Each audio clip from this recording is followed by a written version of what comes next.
We want to welcome all of you to Bet Aviv and the second Scientists in the Synagogue seminar. And it's nice to have you here.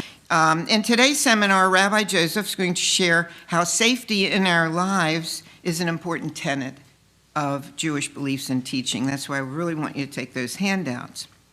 Most of us in the room know Rabbi Joseph, but some of you may not know everything. So Rabbi Joseph is, I'm not telling everything, Rabbi, so don't worry about that. She's in her 5th year as rabbi at Bet Aviv. Born in Melbourne, Australia, she was ordained at the Hebrew Union College in Cincinnati, and only the second Australian woman in her country to be ordained. Rabbi Joseph worked for 28 years in congregations in Australia and the United States, and in leadership positions with the Union for Reform Judaism. She has several master's degrees. She describes herself as loving God, the Jewish people, and Jewish traditions, and she continues to love the exploration of Jewish texts. So I'm actually going to stand. Everyone can hear me? Yes? Hi. Good Shabbos. Shabbat Shalom. Let's begin with the blessing for studying Torah, la'asok b'divrei Torah, to soak ourselves in words of Torah, because indeed what we're going to be looking at today and keeping it safe, subtitled Air Cargo Screening X-Ray Technology, is Torah itself. And we are also going to create Torah today, but more about that in a second. So please join me in the blessing. Baruch atah Adonai Eloheinu melech haolam, asher kidishanu b'mitzvotav v'tzivanu la'asok b'divrei Torah. So our session today is going to be in 3 parts. First of all, I'm going to be teaching some texts.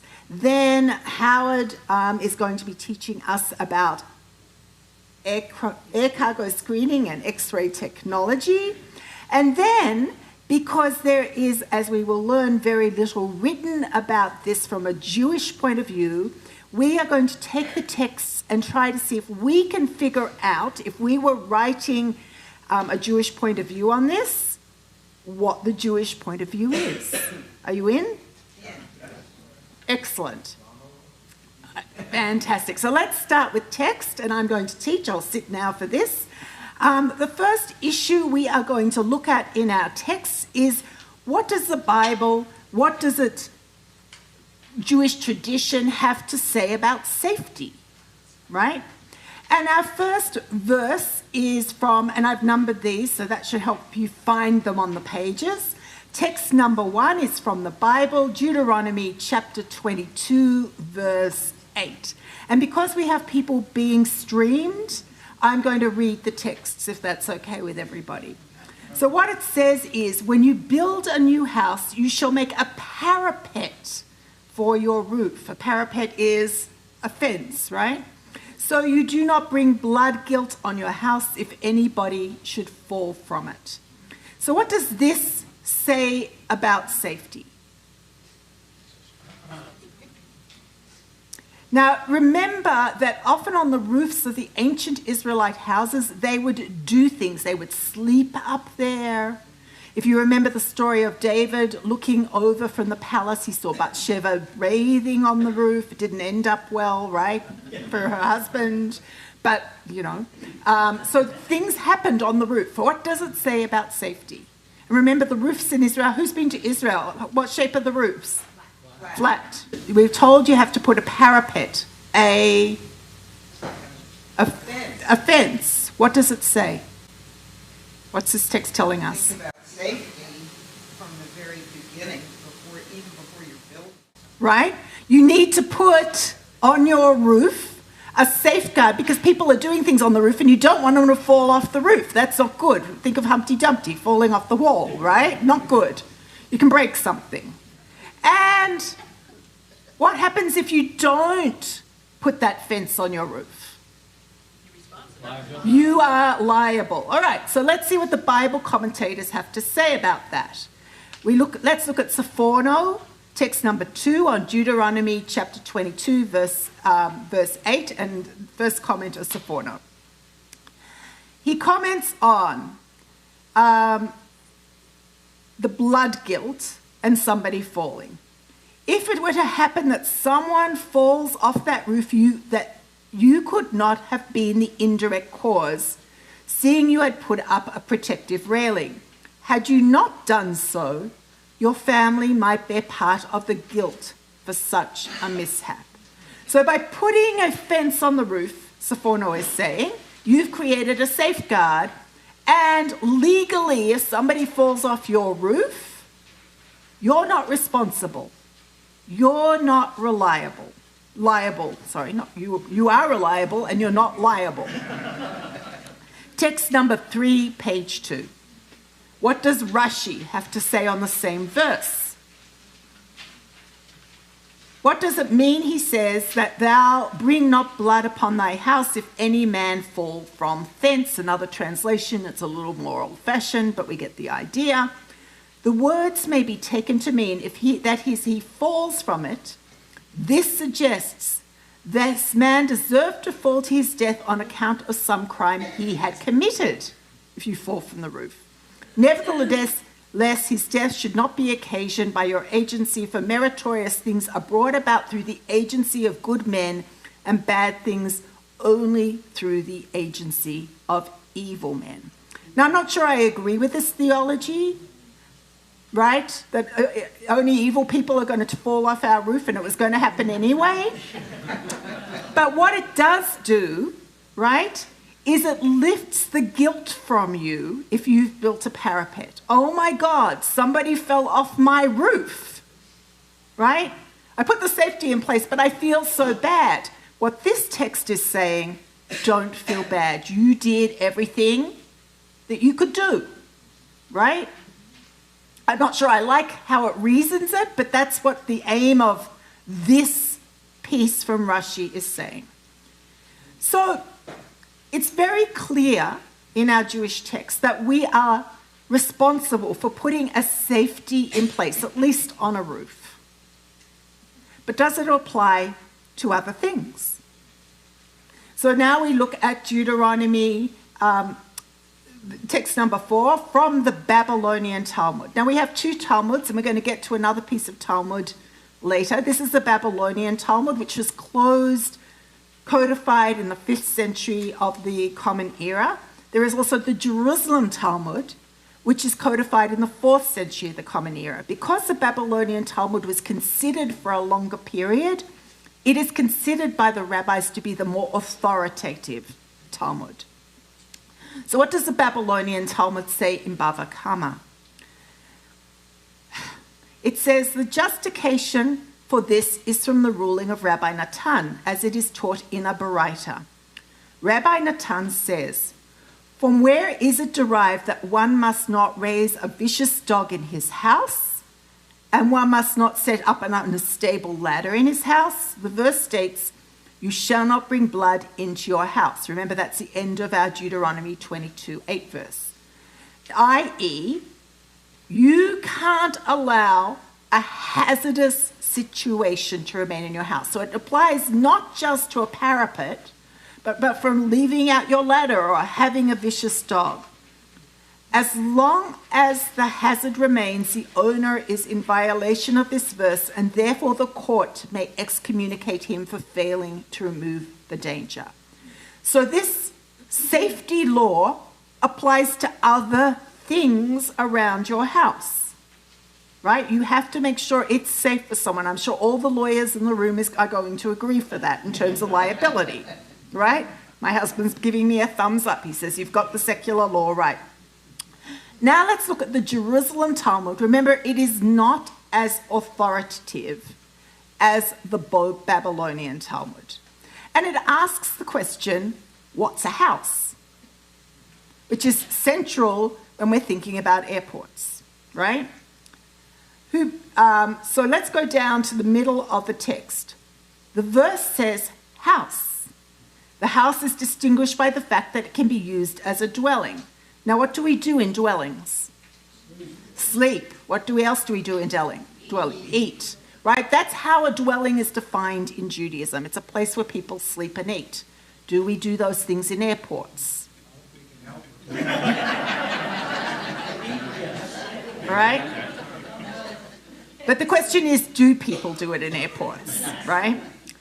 And it also excludes a house which does not enclose 4 by 4 cubits. Now, a cubit is from here to here. So it excludes a house which does not enclose 4 by 4 cubits, 6 by 6 feet. As it was stated, a house which does not enclose 4 by 4 cubits is free from the obligation of a parapet or a mezuzah or an eruv, right? So a mezuzah, everybody knows what a mezuzah is. That's a little casing we put on the house. An eruv is a fence within which we can do something for Shabbat, or on holidays we can lift, we can carry. There are certain things we're allowed to do with an eruv. But if it's less, it's not bigger than 6 by 6 feet, so 4 cubits by 4 cubits, it's not considered a house. So another question we have to consider is, how big is an airport? My guess is most airports are bigger than 4 by 4 cubits. Okay. Sifrei Devarim, this is from the Midrash. The Midrash is not authoritative at all, but always brings a take on something. It's similar to text 5, right? But it asks the same sort of questions. This is known as Midrash Halacha, the Midrash, or the stories on the law, right? If you build a new house, it says, you shall make a railing on your roof. We already know that. This tells me only of building. Whence do I derive the same for acquiring, inheriting, and receiving as a gift?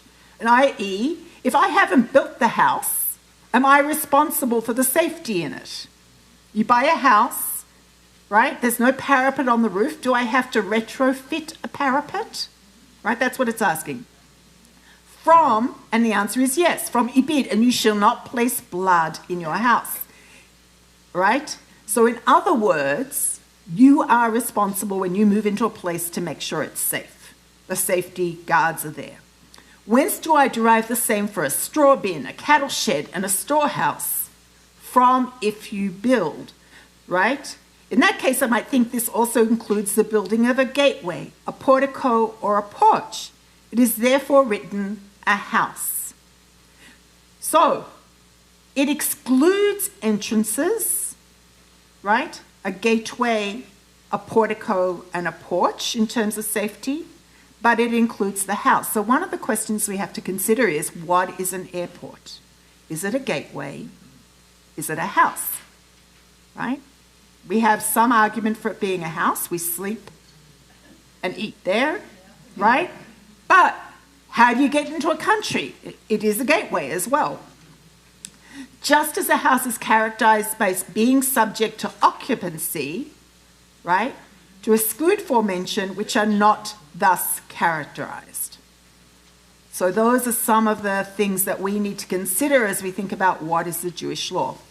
So let's turn to page 5, text number 7, Mishnah Torah,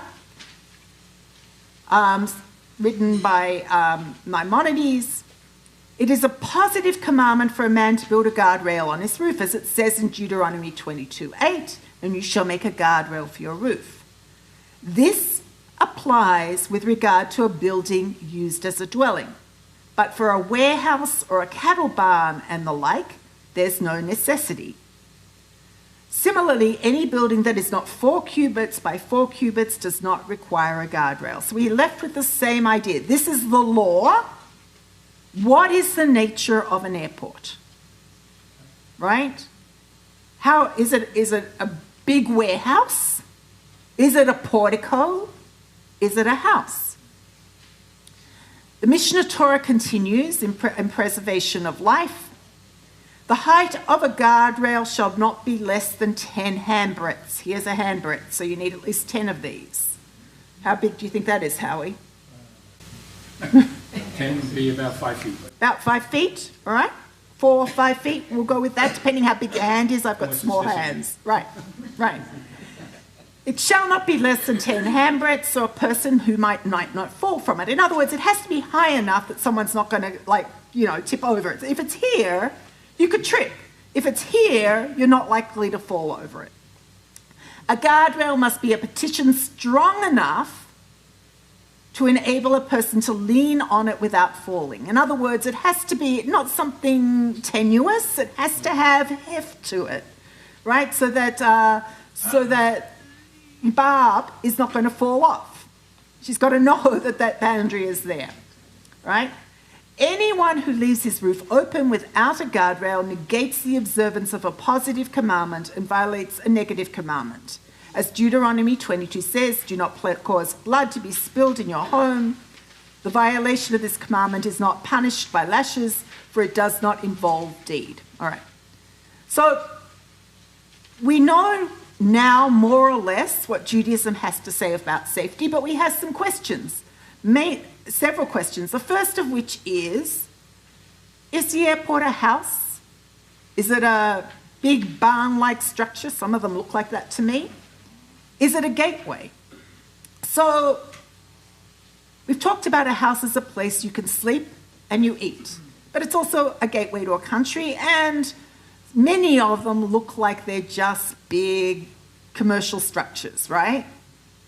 But let's consider what we do with a house. We put a mezuzah on a house, right? Mezuzah means doorpost. And you'll see here in text number 9, it's applied, second sentence down, the doorpost at the entrance of a Jewish home, as well as to the entrance to each of the interior rooms except a bathroom, is where you put a mezuzah. Interestingly enough, the only airport where perhaps that commandment might be observed is where? Israel. So let's look at Ben Gurion Airport, text number 10. The world's largest mezuzah is over 1 meter long. You can see this at Ben Gurion. In 2010, officials affixed the world's largest kosher mezuzah, and there's a picture of it there for you, to be installed in a doorway in the interior entrance of Ben Gurion Airport. The complete parchment and case together measure more than 1 meter in length. You can't miss this mezuzah. It's a big mezuzah. There have been other larger mezuzahs installed in other places. So a mezuzah might indicate that it's a house, right? On the doorposts of your house. But it also says, and on your gates, right? So what's the nature of this mezuzah? It's in the doorway. Is this on a gate? Or is it on a house? The third question we have to consider as we're thinking about what Judaism has to say is that this technology that Howie is going to talk about somewhat invades our privacy, right? They see our bodies, they see what's inside our suitcases. I mean, that's the purpose of it, right? They're trying to keep us safe by doing that. So what does Judaism say about privacy and the public good? Let's start out with this beautiful proverb that is found in Proverbs, chapter 11, verse 13. A base fellow gives away secrets, but a trustworthy soul keeps confidence. What does that say about privacy being valued? No gossiping, right? You keep confidences. You value somebody's privacy, right? That's what this proverb says. And now I bring an article by Jonathan Stein. This is a very modern article, but it's one of the few I could find on the matter at hand. Jewish ethics value the right to privacy, but it's unclear how much, right? This is from my Jewish learning. So it's not the whole article. I've given you the link here if you want to read the whole article, but I took the last section and the final section for you. As for Big Brother, Talmudic surveillance, as for Big Brother, the lack of Jewish sovereignty for much of the Jewish experience has resulted in a dearth of serious thinking about this problem. However, given the general thrust of Jewish views on privacy, it's likely that community needs would outweigh individual interests, providing those community needs were legitimate, not simply an abuse of power for power's sake. Thus, the Mishnah teaches that a sting operation of sorts is permitted in the case of the enticer who proselytizes for idolatrous religions. Jewish law requires 2 eyewitnesses for conviction. If one is approached by an enticer, he is permitted to recruit another witness, hide that witness behind the curtain, and ask the enticer to repeat the solicitation to idolatry. This is not exactly the type of invasive surveillance that American civil libertarians are up in arms about. But it does demonstrate the principle that spying, even on co-religionists, has its place. Conclusion. In recent decades, technological advances have seriously eroded personal privacy, whether it's airport scanners that peer underneath clothing or consumer databases collecting everything from employment histories to purchasing preferences, or video cameras at an ATM and on traffic lights. Technology has transformed personal, everyday activities into opportunities for collecting, sifting, and sorting personal data. Whether Jewish tradition views this development as good, bad, or neutral is anybody's guess. But it's likely that a Jewish perspective would not consider this loss of privacy an evil in and of itself. Rather, the Jewish view of privacy would probably judge these changes instrumentally by their effects on society. Does less privacy equal greater public safety or individual authenticity? If so, it may not be a problem after all. In a traditional Jewish discourse, invoking privacy as a magic word certainly will not do, not least because ancient Hebrew doesn't even have one. So, now we know what Judaism has to say, and a Jewish point of view about it. I'm going to turn it over to Howie to teach us about the technology at airports, which may be a house or a gateway or a barn, may be a place that our privacy is invaded or not for the public good, and for us to think about how this works so we can come up with a Jewish answer to this question of, is it permissible, is it not permissible, is it desirable, is it not desirable? Okay. Point of view. So final questions to consider. We may have not have understood all of the geek stuff, may or may not have. We may or may not have understood all the Jewish stuff, but I have 4 questions that are at the bottom of page 8. The first is, do we want to define an airport as a house? Right? Is it somewhere where people sleep? Is it somewhere where people eat? Is it a residence? Normally a residence is somewhere where someone's lived for 30 days. Some people might. And does it even matter if it's a residence or not in our coming up with a Jewish point of view? Do we understand X-ray technology as akin to a guardrail on a house, right? Is it something safety? I'm hearing yeses and nods of agreement. So if we do understand it that, do we also understand it as an intrusion of privacy, right? Or is it not an intrusion of privacy? Obviously, we heard some measures have been taken so people don't see our naked body, right? But they are looking at our things. And as we just saw, there's a lot of accuracy in looking at our things. I often say to Richard, I don't care if they look at my things because what have I got to show, right? But some people might see that as an intrusion of privacy. And And we heard an opinion, but we don't have any halachic opinion, right, on whether X-ray technology is permissible. But if we were to take all the Jewish texts that we looked at and all the information that Howie just gave us, would you, I'm interested to know, make an argument for it being permissible or not permissible? Richard, of course you have something to say. So many airports in the United States and around the world have hotel facilities included or attached or contiguous in some way. Also, many of them have clubs where you can lie and repose, and eat something, showers, etc. And there are people who are stuck in airports through storms and other mishaps.